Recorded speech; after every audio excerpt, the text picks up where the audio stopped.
어제 오늘 이 인물 많이 등장합니다. 죗값 받겠다. 유명 작곡가 돈 스파이크가 마약 투약 혐의로 경찰에 체포됐다는 소식은 어제 저희가 전해드렸었습니다.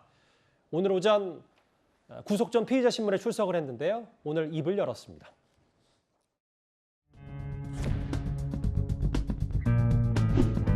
필로폰 어떤 경로로 구하신 겁니까? 조사 과정에서 상세히 밝히도록 하겠습니다. 혐의 자체는 인정하시는 건가요? 네, 인정합니다. 여러 호텔에서 투약하셨다고 하는데 수사 피하려는 의도였나요? 아닙니다.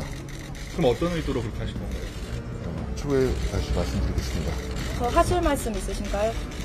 심려를 끼쳐드려서 정말 죄송합니다.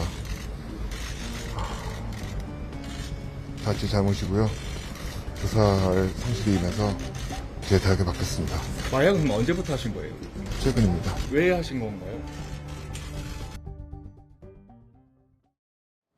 왜 했냐는 기자의 마지막 질문엔 답을 하지 않았습니다. 죗값 받겠다. 근데 앞서 질문 중에 기자의 질문 중에 마약 언제부터 했냐? 꽤 오래전부터 한 거 아니냐라고 했더니 지난 4월부터 최근이다라고 얘기하는데 이것도 좀 더 경찰이 확인을 좀 해봐야 되겠죠? 그렇죠. 근데 지금 이제 수사기관이 보고 있는 혐의 자체는 지난 4월부터라고 보고 있고, 예. 이 돈 스파이크 같은 경우에는 4월이라고 특정하진 않았지만 최근이라고 얘기를 했습니다. 근데 이 기소를 하려고 하면은 공범이 있는지 그리고 장소, 시간, 횟수를 특정을 해야 돼요. 그렇기 때문에 아까 기자분들께서 질문하신 것처럼 여러 장소를 돌아다녔다고 하는데 예. 그 이유는 무엇이냐라고 질문을 했지만 그것은 수사를 회피하기 위한 것은 아니다. 이렇게 부인을 했습니다. 그러니까 일부 숙박업소들을 돌아다니면서 마약 투약을 했다는 게 본인 수사망을 피하기 위한 건 일단 아니다. 돈 스파이크는 이렇게 주장을 네, 하고 있는 맞습니다. 거고요.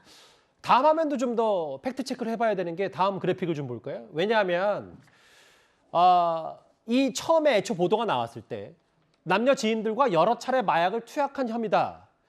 그래서 집단 마약 투약 아니냐. 애초에는 뭐 이런 의혹도 제기됐었는데 돈 스파이크 측은 그건 아니라고 또 주장을 하고 있네요. 근데 이게 돈 스파이크 측의 법률 대리인의 주장이 조금 쟁점과는 멀어요. 왜냐하면 수사기관에서 보기에는 여러 명, 즉 공범이 있고 이 공범들과 함께 이 마약을 투약했다는 겁니다. 그런데 법률 대리인이 얘기하기로는 돈 스파이크가 검거될 당시에는 다른 사람과 있지 않았다는 거예요. 예. 그런데 돈 스파이크가 지금 이렇게 마약 투약의 혐의를 받게 된 것이 수사기관이 돈 스파이크를 딱 지목을 해서 수사를 한 것이 아니라 함께 마약을 투약했던 공범을 수사하는 와중에 돈 스파이크까지도 조사가 나온 겁니다. 아하. 그러니까 법률 대리인 같은 경우에는 검거됐을 때에는 혼자 있었다라고는 하지만 수사기관의 얘기처럼 그 전부터 여러 명, 즉 공범이 있는 상태에서 마약 투약을 했다는 것이 좀 더 힘이 실리고요.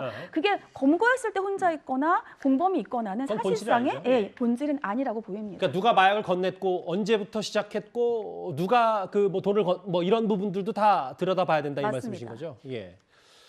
사실 돈 스파이크가 먹방으로도 유명했고 네. 본인 개인 바베큐 사업도 하고 홈쇼핑에도 나오고 여러 예능에도 출연하고 이런 부분들 지금 줄줄이 돈 스파이크 지우기에 좀 방송계가 나섰다면서요? 네, 맞습니다. 사실은 이 돈 스파이크 같은 경우에 상당히 많은 예능 프로에 출연을 하고 있었고 한 방송사에서는 가족과 함께 출연한 예능도 프로도 있었는데 예. 그 부분은 해당 방송사가 VOD의 서비스를 중단하겠다 이렇게 얘기를 했고 예. 또 다른 방송사 같은 경우에도 여러 예능에 출연하는 것에 대해서 편성에 제외하겠다 이렇게 결정을 내린 상태고요. 예. 다른 방송사들도 현재 VOD 서비스를 중단할지 여부에 대해서 논의 중이라고 합니다. 어제 하루 종일 좀 입을 다물었던 돈 스파이크 측인데 오늘은 죗값을 달게 받겠다.